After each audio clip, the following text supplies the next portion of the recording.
We're in Denali National Park for the first time ever, and we just spent the day exploring part of the first 15 miles of the park, which normally is as far as you can go in your own vehicle, and then you have to take one of the park buses the rest of the way.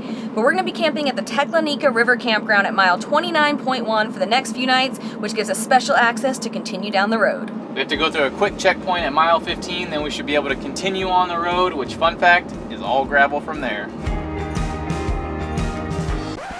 Well, we made it to mile 15, and we had assumed that we would get the passes and everything else we needed at the checkpoint station to continue down the road and stay at the campground. But it turns out that we needed to get that at the Backcountry Center or the Riley Creek Mercantile, which are both located in the front of the park.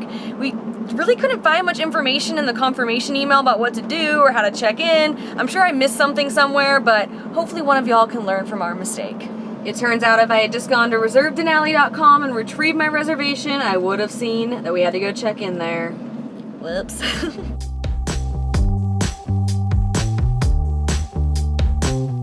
All right, we have all of our documentation and passes. Let's try this again. We're back. We did it right this time. Is this a bear-proof container? I would say I our hope van so. is. And if not, there's food storage lockers. And For anything that smells. Do your headlights need to be on? as you Yes, drive? always. do. Always. Damn, you guys are good. You guys have a wonderful Thank you. All right, We sure thank will. you. Thank you for everything. Thanks for You your bet, help. you guys. Have a good one. Bye. Now we know the rules for next time, so. So they were quizzing us at the gate here at mile 15 about all the rules and everything on driving on the road and at the campground and everything. We'll explain more about that in a second. But we did so well on our little quiz they gave us. They gave us these Junior Ranger Badges! Junior Park Ranger badges. And they gave Kona some dog treats, so she's super happy too.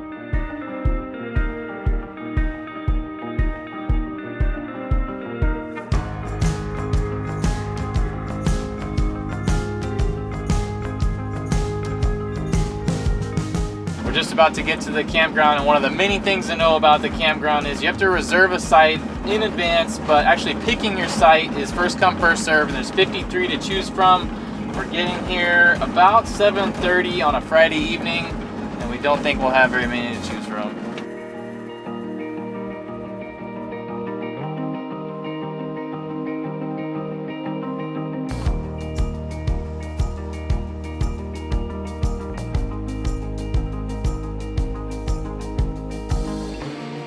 We're staying at site number 25, and the campground is mostly pretty wooded, but what we really like about this site is that we're hoping that we'll get a decent amount of solar to carry us over through the next couple of days. And then also we like that our picnic table and our fire ring are tucked back here, so it kind of gives us a little bit of seclusion and a little bit of privacy from the other campsites around. All the sites here are dry. There are no hookups, but generators are allowed during specific hours. There's also toilets, but no showers, so we won't be showering for the next few days unless we want to take a cold shower because our hot water heater takes a lot of power, so thankfully this isn't smell-o-vision, right? We already smell really bad.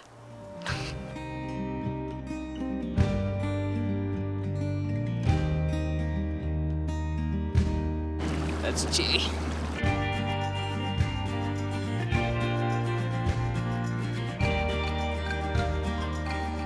There is a lot to know before staying at this campground, but there are two very unique rules that are very important to know beforehand. The first being you must book this campsite for at least 3 nights. You cannot stay here any less than that.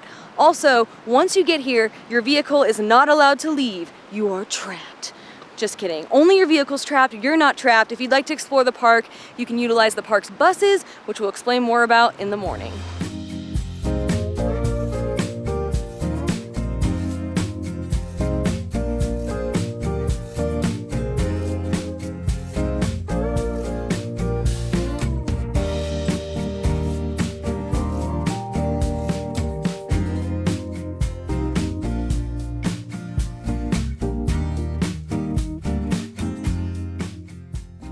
To explore Denali past mile 15, or for us, mile 29.1, you have to take one of Denali's buses. They have a couple options this year, including a narrated tour shuttle that you stay on the entire time, or a more hop-on, hop-off hiker bus. For the non-narrated hiker bus, it costs $30 for those 16 and older and free for those under 16. One perk of staying at the Tech Campground is that we get this thing called a Tech Pass, where we pay for the first day and get a specific time slot, but then can use this pass to hop on any bus the future days we're here. So we only pay once and we can use the bus for multiple days. This morning we have a 7:10 a.m. pickup from the campground, and we're gonna ride all the way to mile 43, which, as we mentioned in our previous video, is as far as the road is open this year due to a landslide, and our goal is to go on a hike.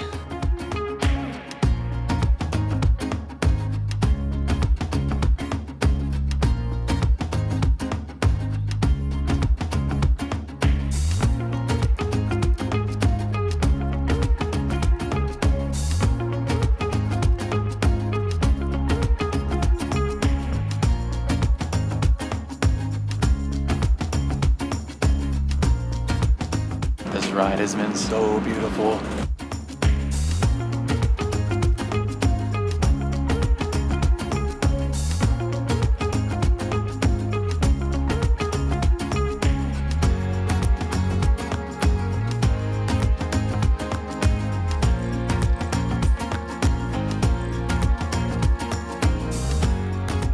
The bus ride was amazing, and we even saw 2 caribou. We got dropped off at the East Fork Bridge, which is as far as the bus can go this year due to the landslide that we mentioned earlier. And one really interesting thing about Denali National Park is that in its entire 6 million acres, there are only 35 miles of actual hiking trails, and the rest of the park is basically just wilderness that you're able to explore. One very unique thing about the park is that most parks require you to stay on trail. They do not want you going off trail, but here at Denali, in certain areas, you are allowed to do off-trail hiking. We're a little intimidated by this though, because we've never done off-trail hiking before. We don't want to get lost. We're used to following a map. So for today, we're doing something a bit easier. Once you get off the bus at the East Fork Bridge, you're actually allowed to walk 2.5 miles each way on the road until the actual closure. And the views are pretty incredible. So our plan is to walk this road a bit. You can also walk down to the river. So today we're gonna stick to something a bit easier and then kind of game plan and find a spot to do some off-trail hiking tomorrow, hopefully, if we're feeling more comfortable.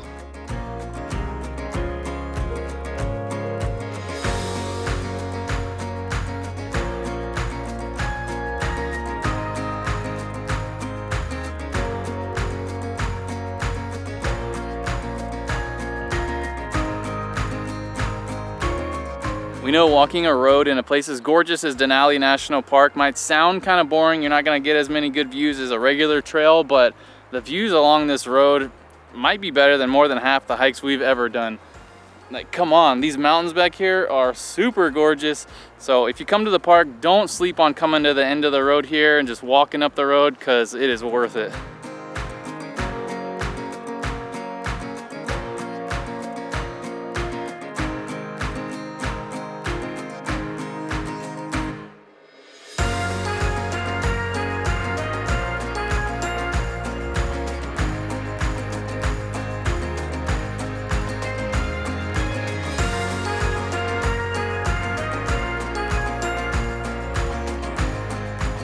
Multiple people had told us that there was a caribou on the snow patch down there. We finally got to it. He was laying down, then he stood up, and he just walked off the snow patch. We got so lucky that we actually got to see him. I think there's actually 2 of them down there, and his antlers looked huge.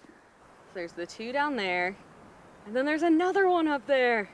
I got Adam these binoculars for his birthday last year, specifically for our trip to Alaska, and they are paying off big time. Just as we were about to continue on further up the road, I spotted 2 more right here. These are even closer, so we can see them even better in the binoculars.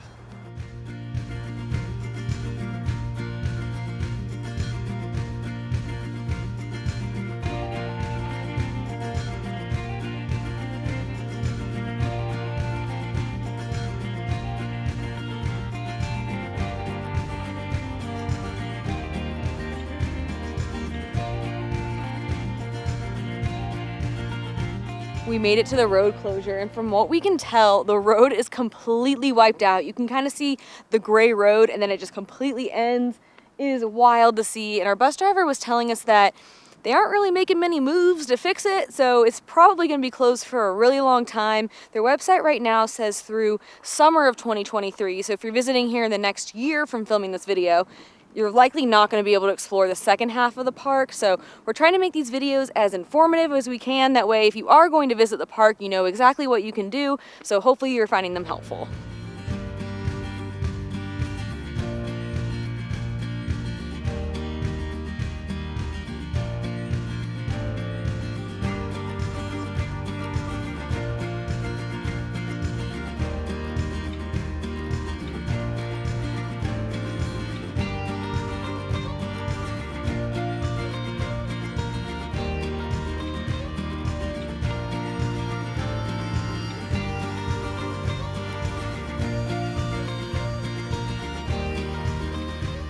We're gonna head back to the campground now so we can get back to Kona. And something that's really nice about these is that they come about every 30 minutes. So whenever you're ready to go back, you don't have to wait around too long.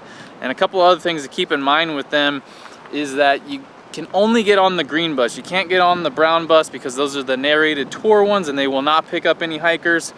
And also, if you do decide to hike off trail anywhere along the road, you can just come back to the road and just wave a bus down that's coming by, a green one, and they'll pick you up and take you back to where you need to go.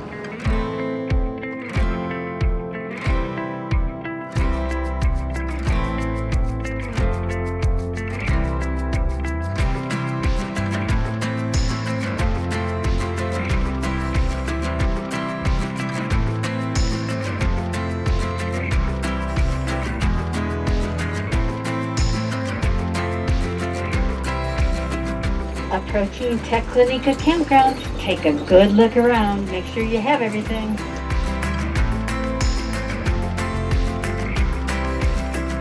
Hi, we missed you.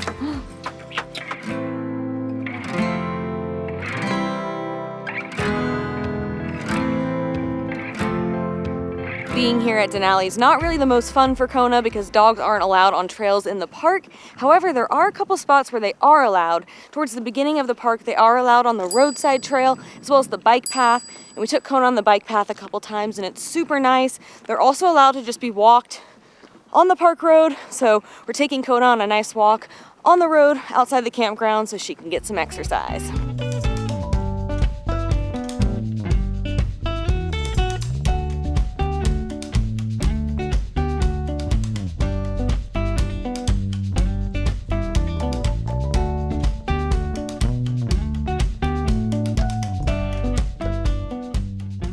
Nice little 2-mile walk done. I think Kona's one step closer to becoming a sled dog. Kona, what do you think? Do you want to become a sled dog?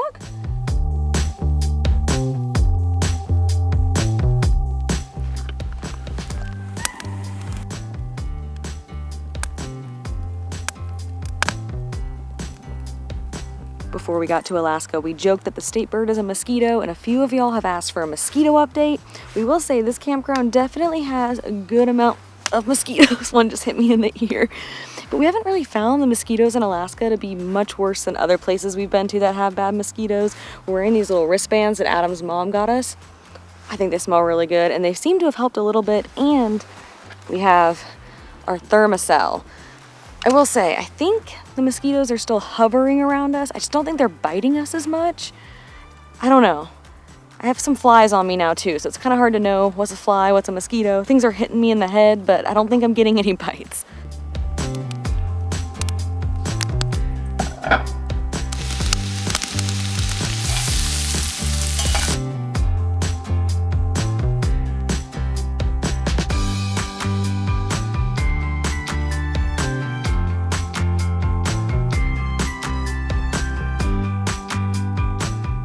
Going into camping here, we were kind of worried that we would feel trapped or that we'd be bored since you can't move around freely, and we didn't know if we'd have enough to keep us entertained.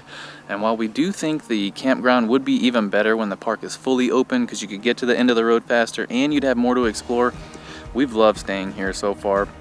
We've kept busy by riding the bus, hiking and walking around, listening to podcasts. We even had time to take a nap. And if tomorrow goes to plan, it should be another full and fun day.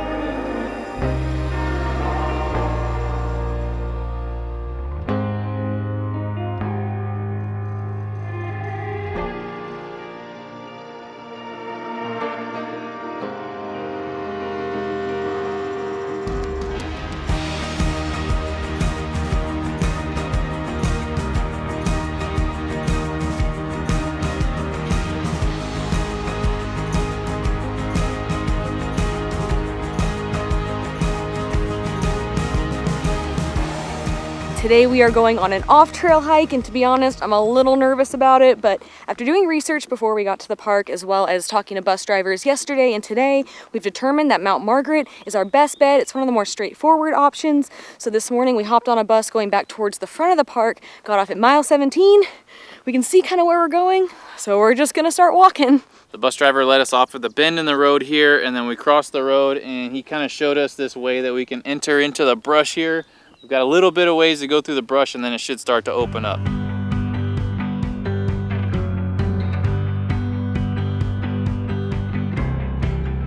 This is the kind of stuff that you could easily startle a bear in because it's a little brushy, it's pretty tall, so you may not see the bear may not see you. So our bus driver said, make lots of noise. So we're gonna sing a song.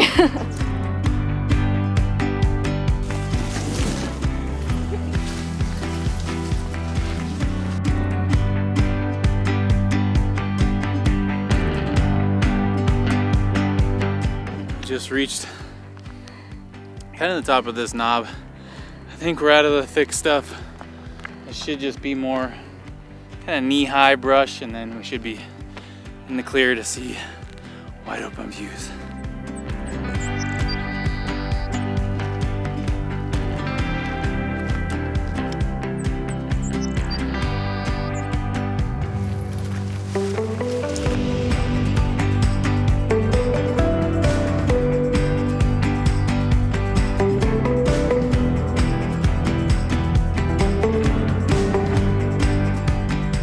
Through all the trees, we're up in the tundra now. And one thing that our ranger told us yesterday that we're really having a hard time obeying is that on some of these off-trail routes, people have created social trails, and we kind of followed a social trail from the road up through the trees instead of having to like break down a bunch of bushes to get through. But she was saying on the tundra, it actually does less damage to the tundra if you and your group walk side by side. You all kind of create your own path versus everyone walking in the same path. There is a pretty clear path though to get to the top, but from what she told us, we shouldn't use it. We should create our own path, but it goes against like everything we've been taught about leave no trace, to just walk on the tundra. She said like try to walk on rocks when you can.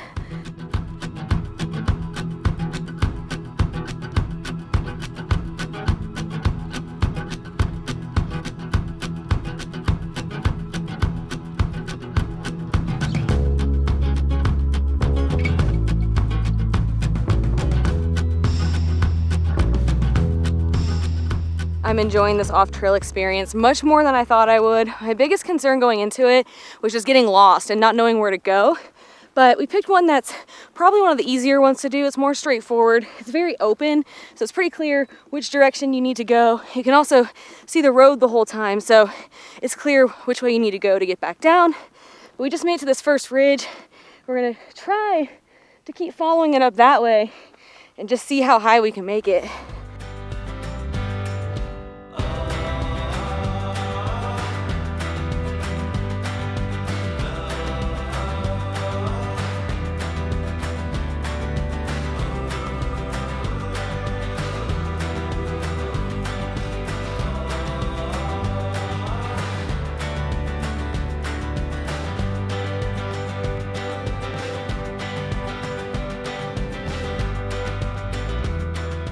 See a whole herd of sheep off in the distance, the closest we've ever been. So cool. Finally some sheep.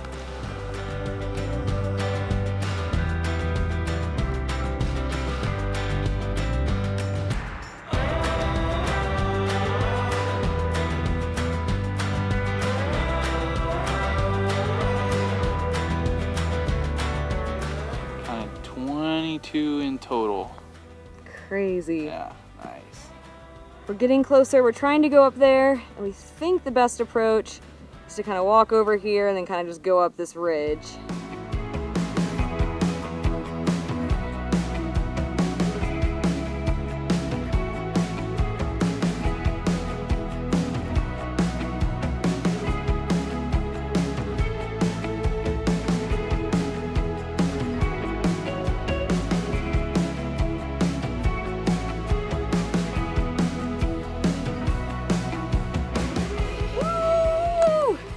We did it!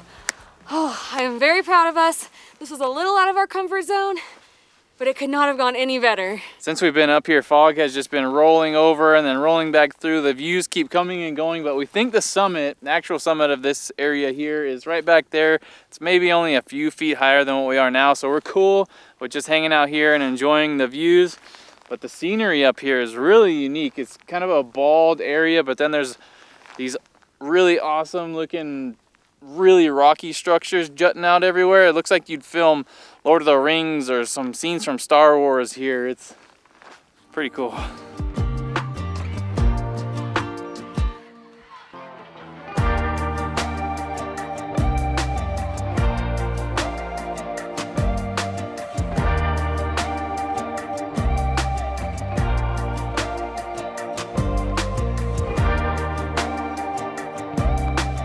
Besides seeing Denali, which is obviously pretty hard to beat, this was our favorite thing we did here in the park. We just had so much solitude. We saw one group at the beginning, but I don't think they ever came the whole way up. But besides that, it has just been so peaceful, just us and all the Dall sheep. It took us a little over 2 miles to get up here, and we'd love to walk along the ridges for a bit, but we gotta get back to Kona, so we're gonna head back down.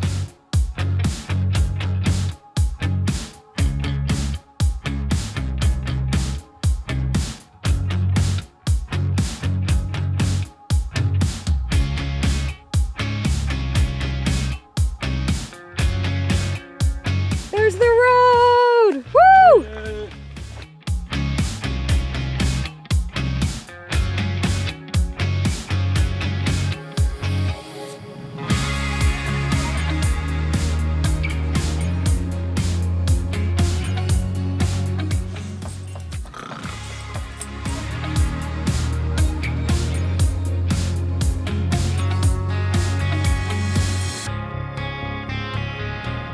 Oops.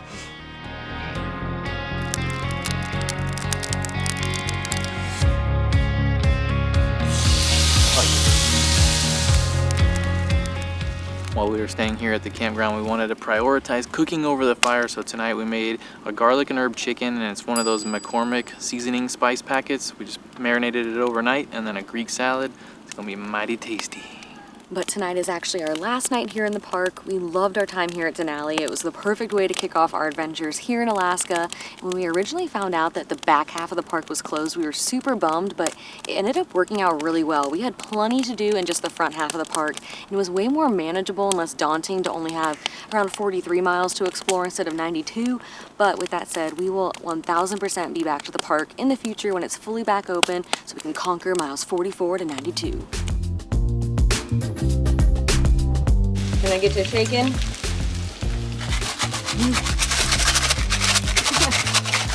Before we got to Alaska, we had joked that this... Oh.